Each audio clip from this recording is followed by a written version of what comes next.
Now facing an unbeatable boss, the team decides the only good course of action will be to initiate the scratch. It is also what they are predestined to do, made apparent by the troll kids and their ability to see any point on the human kids' timelines, all four of which end with a scratchy static. John, now in his god-tier jammies on the battlefield, soon stumbles across his dad's wallet and a black chess guy who appears to be a wizardly vassal.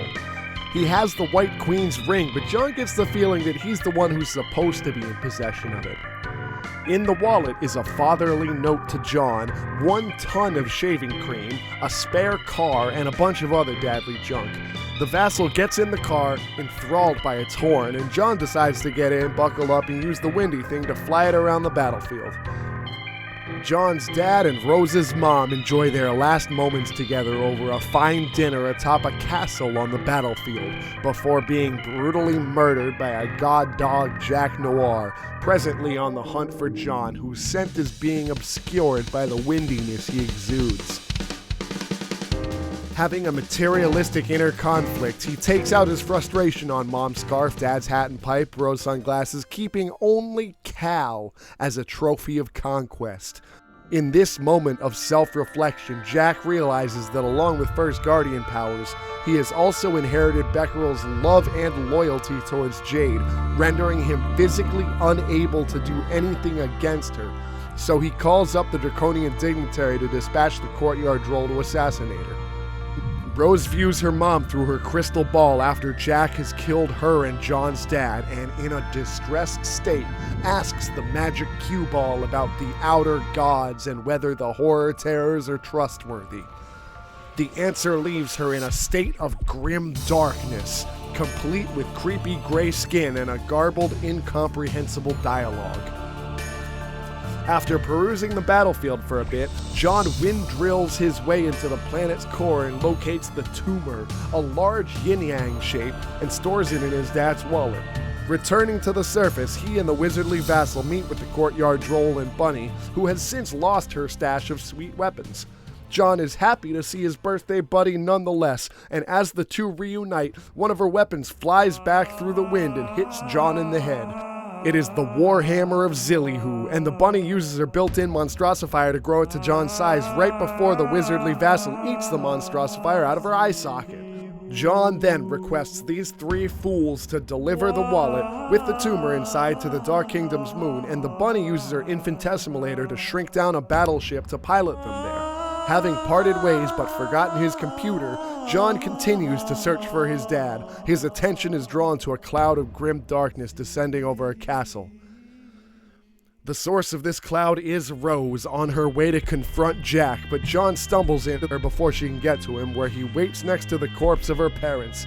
After the reader completes a walkthrough flash game, Rose and John find him, much to John's traumatic surprise, who quickly gets stabbed through the back, and Rose is eventually killed in a compelling duel.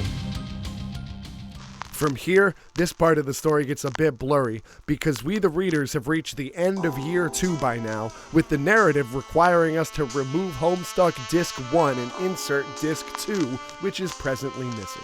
Don't worry, Terezi will find it on the meteor eventually, but it is at this point we're again in Doc Scratch's mansion while reading, from a universe that is about to come to an end. Flying through the medium on the warship, the courtyard droll pickpockets the wallet from an oblivious WV and is chased down by the bunny, who manages to retrieve the tumor before the droll can escape with the rest of the wallet remaining in his possession. WV notices the wallet is missing, but confirms he still has the White Queen's ring, only to moments later witness Jack blow up the ship, sending it hurtling through a Skyan defense portal, but not before the bunny boards an escape pod and flies to Durst to meet up with their dream selves of Rose and Dave.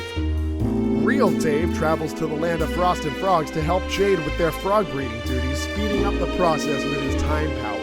Naturally driven by his hatred for the heroes and frog alike, Jack arrives on the scene to wreak havoc.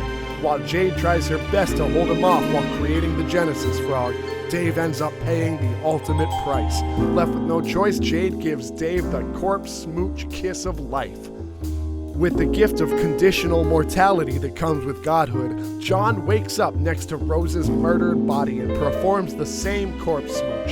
The dream selves of both her and Dave wake up on the dark planet's moon, and Dave severs the chain connecting it to the planet so that it may drift through paradox space towards the location of the green sun.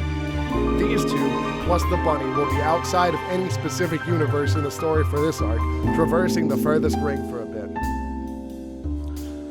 Dave Sprite, who had narrowly escaped the battle with Jack, meets Jade Sprite on the battlefield as meteors from the Reckoning begin to tear it apart. Nana Sprite talks to one of her son's co-workers who made it into the game and is slowly dying, while Rose's cat Jasper Sprite talks to Nepeta in his last meowments on this plane. The Courtyard Droll's escape pod reaches the land of Frost and Frog's atmosphere, where we see Jade with a tadpole of the Genesis frog, Jack Noir standing creepily beside her. The Droll parachutes down with bombs strapped to the pallet of shaving cream, detonating it and killing Jade in a fiery explosion, which sends Jack into a godly rage. Now this brings us to the part of Homestuck that broke the internet back in 2011. Cascade, parts 4 and 1.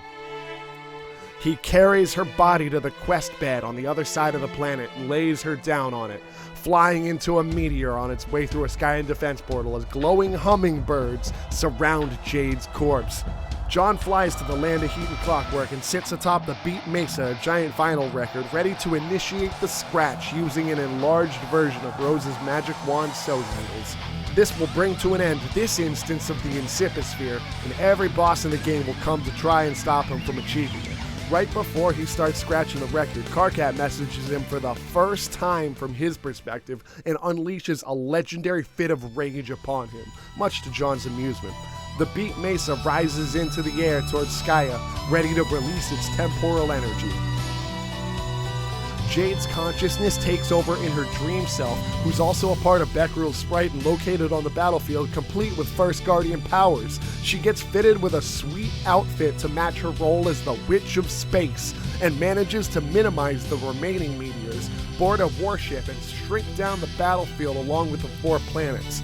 She teleports John off the Beat Mesa and onto the ship, then grabs and enlarges the 4th wall, which remember is still a physical object in this story, and she smashes through it. Some other stuff will be happening too, but we've got to cover the end of this Earth first. To be continued. Thanks for listening, y'all. I fucking love you.